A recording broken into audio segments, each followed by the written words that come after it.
قسم شرطة حي ال40. هذه المشاهد تصلكم من السويس، من المواطنين إحدى العواصم المصرية الثائرة ضد الأنظمة الدكتاتورية، مباشرة من السويس. تونسي حر وتغطية ميدانية لما يحدث حاليا في مصر الشقيق. المحافظ مثلا يعني الحديث إلى الناس أو إلى المتظاهرين.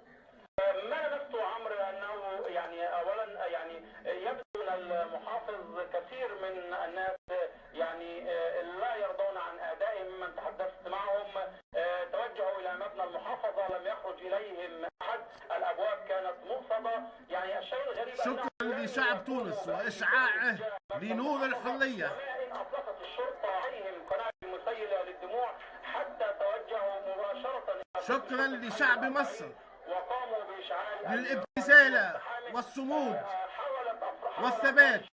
في البداية إطلاق يعني تونس معكم يا مصر، وقنابل مسيلة للدموع، ولكن كل ذلك لم يثني المتظاهرين عن كل الشعب التونسي معكم يا مصر. قسم الشرطة قاموا بتكسير الشبابيك والأبواب وإخراج المحتجزين من داخله. طيب معوض، ابقى معي الآن نعرض لصور للتظاهرات في مناطق مختلفة من مصر، وهذه صور تعرضها أيضا القناة الفضائية المصرية، القناة الرسمية، التلفزيون المصري. يبدو يعني أن هناك أصبحت تعليمات بعدم تجاهل ما يجري، كما ذكر زميلنا أكرم شعبان قبل قليل.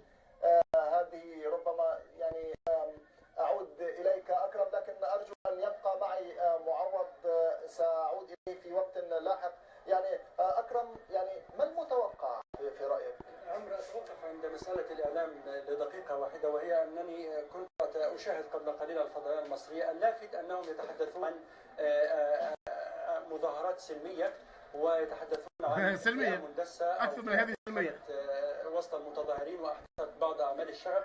الأمور استعمال العنف من طرف البوليس. قبل قليل في بث صور للمظاهرات، ولكن الخط الرئيسي هي أنها مظاهرات سلمية تدخل فيها بعض المنتين فأوقعوا بعض أعمال الشغب، وليس يعني لم يتغير شيء. يعني التبريرات التي مدونكم تونسي حر لتختل ما يحدث حاليا في مصر. كل القنوات الفضائية في العالم أجمع عاشت الشعوب التواقة للتحرر.